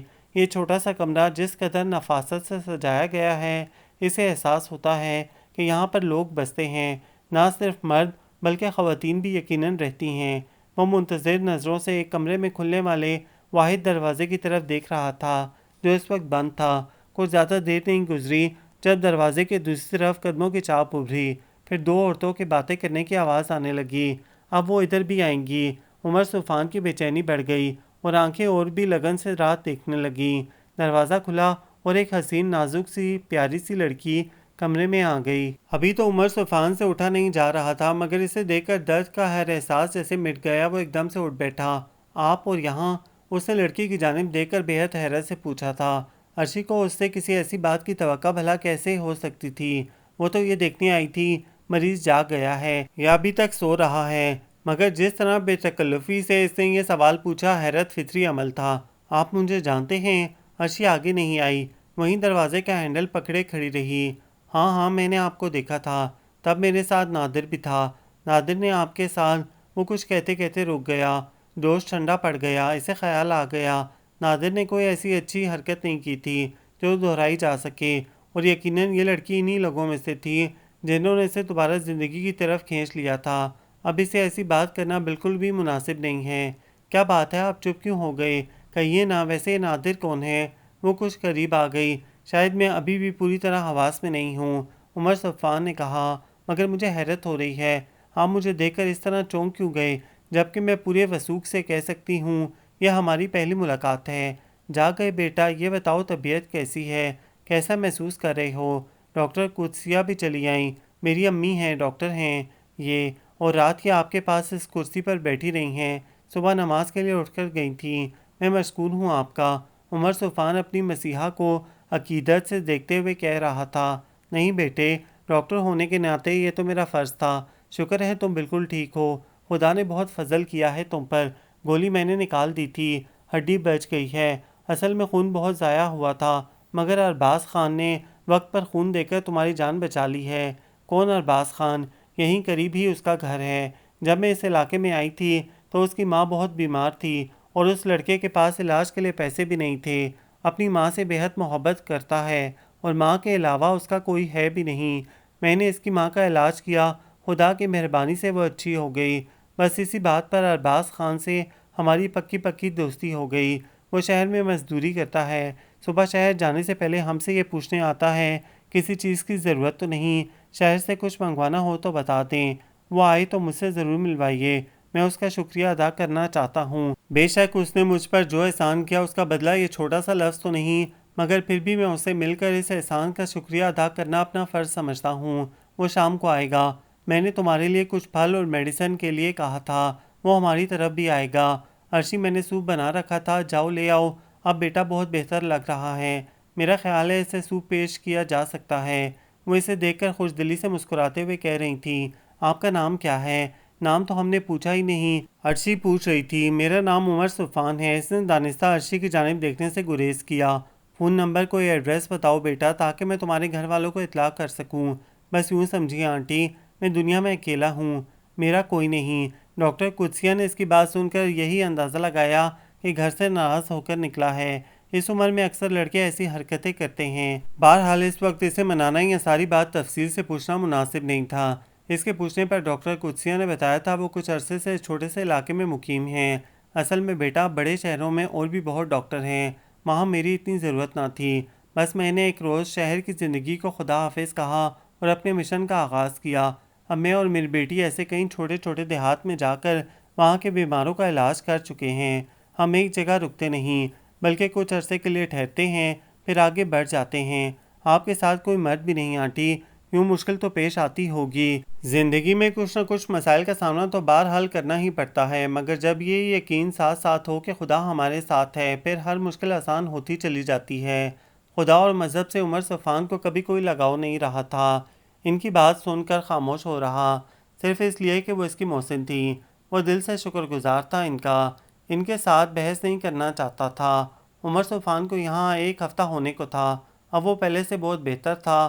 اکیلا ہی سیر کو نکل جاتا اور دیر کے بعد واپس آتا۔ قدسیہ اور عرشی کا رویہ بدستور بہت دوستانہ اور شفیق تھا۔ عمر صفان کو عرشی اچھی لگتی تھی۔ کئی بار وہ چہرے پر بازو رکھ کر ایسے انداز میں لیٹ جاتا کہ اور سے عرشی کو اچھی طرح دیکھ سکتا، جبکہ وہ یہی سمجھتی کہ عمر صفان سو رہا ہے۔ وہ دلی جذبات اس لڑکی پر ظاہر کرتے ہوئے ہچکچا رہا تھا، کیا خبر وہ برا مان جائے، ایسی بات سن کر ناراض ہو جائے، اور وہ اسے ناراض نہیں کرنا چاہتا تھا۔ زندگی میں آنے والی یہ پہلی لڑکی تو نہیں تھی، مگر اب سے پہلے زندگی کے سفر میں جو بھی ملی یہ ان سب سے جدا ضرور تھی۔ اس کے چہرے پہ پاکیزگی تھی، معصومیت کا رنگ تھا اور دل کے سچے کھرے جذبات آنکھوں سے چھلکتے تھے۔ عمر صفان اس کی عزت کرنے پر خود کو مجبور پاتا تھا اور سوچتا تھا، لڑکیاں ایسی بھی ہوتی ہیں، اتنی سادہ، باوقار اور پر اعتماد۔ وہ عمر صفان سے بات کرتے ہوئے کبھی نروس نہیں ہوتی تھی، مگر ہمیشہ ایک حد ضرور قائم رکھتی تھی۔ وہ اس کی پرخلوص آفر کے باوجود کبھی سیر کے لیے تنہا اس کے ساتھ نہیں آئی، اچھے لفظوں میں معذرت کر لیتی تھی۔ پہلے اس کا گریز عمر صفان کو پریشان کرتا تھا۔ وہ یہی سمجھنے لگا تھا کہ عرشی اسے پسند نہیں کرتی، مگر اب جان گیا تھا اور سچ تو یہ ہے اب یہ سب اچھا لگتا تھا۔ ڈاکٹر قدسیہ اور عرشی نماز باقاعدگی سے ادا کرتی تھیں، جبکہ وہ یوں ہی بیٹھا رہتا۔ انہیں نماز پڑھتے دیکھ کر بھی کبھی اسے یہ خیال نہیں آیا کہ اسے بھی نماز ادا کرنی چاہیے۔ عرشی نے ایک دو بار اپنی ماں سے کہا بھی کہ عمر نماز ادا نہیں کرتا، آپ اس سے سمجھائیں۔ وہ مسکرا دی اور یقین کے ساتھ بولیں، مسلمان کی اولاد ہے، ایک روز خدا کو خود ہی پہچان جائے گا۔ آپ نے اس سے یہ بھی نہیں پوچھا کہ وہ کون ہے، کہاں سے آیا ہے؟ اس کے گھر والے تو بہت پریشان ہوں گے امی، یہ بات میں اس سے کئی بار پوچھ چکی ہوں عرشی، اور وہ ہمیشہ یہی کہتا ہے کہ میرا کوئی نہیں، میں دنیا میں بالکل اکیلا ہوں، کیا یہ ہمارے ساتھ رہ سکتا ہے؟ عرشی نے جھکی پلکوں اور دھڑکتے دل کے ساتھ ماں سے سوال کیا۔ اس کی مرضی ہے، ویسے مشکل ہی ہے کہ وہ زخم بھرنے کے بعد ہمارے پاس ٹھہرے۔ آج کل کے جوان پارا سفت ہوتے ہیں اور ہماری زندگی میں ٹھہراؤ ہے، کوئی ہلچل نہیں۔ ہمارے پاس بیمار زندگی سے مایوس لوگ آتے ہیں، اور میرا خیال ہے عمر صفان ان لوگوں میں سے ہے جو چوٹیاں سر کرنے کی آرزو رکھتے ہیں، جنہیں شور مچاتی زندگی سے پیار ہوتا ہے۔ آپ ٹھیک کہتی ہیں۔ عرشی کی آنکھوں کی جوت مدھم پڑ گئی۔ آؤ عرشی، دیکھو موسم کتنا اچھا ہو رہا ہے۔ عمر صفان نے دیکھا، گلابی دوپٹے کے حالے میں اس کا معصوم چہرہ اس وقت وادی کے سارے حسن پر چھایا ہوا محسوس ہو رہا تھا۔ وہ نظر ڈال کر گھبرا گیا تھا کہ خود پر قابو نہیں رہا تھا۔ آنکھ اسی نظارے کی ضد کرتی تھی۔ ہاں موسم واقعی اچھا ہو رہا ہے، مگر میں تو یہ کہنے آئی تھی کہ نماز پڑھ لو، وقت ہو رہا ہے۔ تم پڑھ لو، بلکہ میرے حصے کی بھی پڑھ لو۔ اوہو، اس وقت یہ کیا ذکر لے بیٹھی؟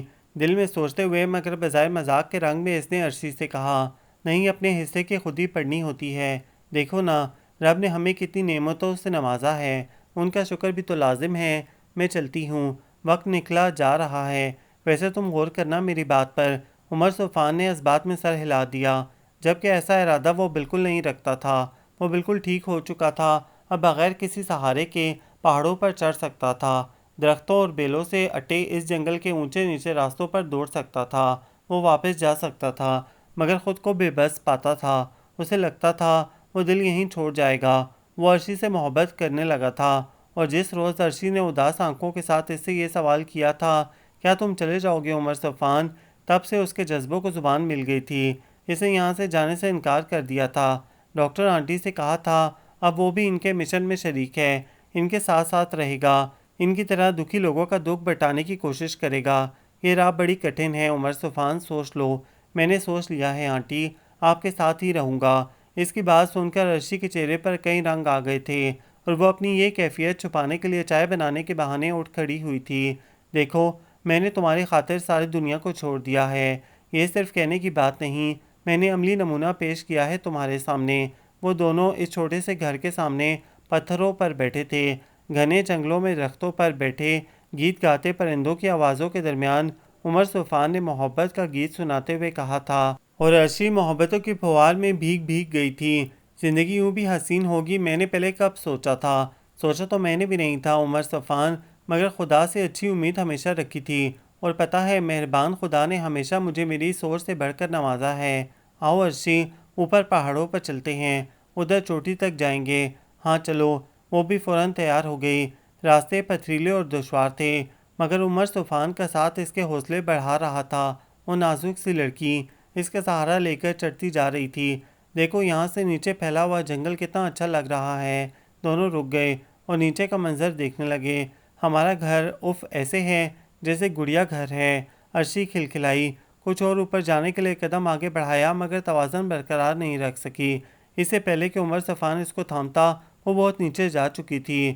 جب تک وہ پہنچا وہ بہت سے چھوٹے بڑے پتھروں پر زخمی حالت میں بے ہوش پڑی تھی۔ عرشی، آنکھیں کھولو عرشی۔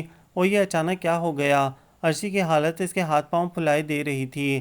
وہ اس کے بے ہوش وجود کو باہوں پر اٹھائے کسی طرح نیچے پہنچا، اسے خود بھی پتہ نہیں تھا۔ ڈاکٹر قدسیہ نے بیٹی کو اس حالت میں دیکھا تو گھبرا گئیں۔ آنٹی، اسے بچا لیں آنٹی، پلیز کچھ کریں۔ اگر خون کی ضرورت ہے تو میرے جسم میں جتنا خون ہے سب لے لیں، مگر اسے پھر سے پہلے والی عرشی بنا دیں۔ اسے تسلی دے کر وہ خود پریشانی کے عالم میں اندر چلی گئیں۔ وہ کمرے کے باہر بے چینی کے عالم میں ان کی رات دیکھتا رہا۔ تقریباً 2 گھنٹے بعد وہ اندر سے نکلی تھیں اور یہ دیکھ کر ٹھٹک گئیں کہ خدا کے وجود کا منکر آج جائے نماز بچھائے سجدے میں پڑا تھا اور خدا کے حضور گڑ گڑا کر اپنی محبت کی زندگی کی بھیک مانگ رہا تھا۔ محبوب کی زندگی کی چائے سے خدا کی بارگاہ میں لے آئی تھی۔ خدا نے اپنا آپ خود منوا لیا تھا۔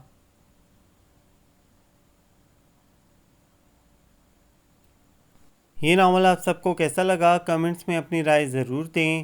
ہمارے چینل کو لائک کریں، شیئر کریں، سبسکرائب کریں۔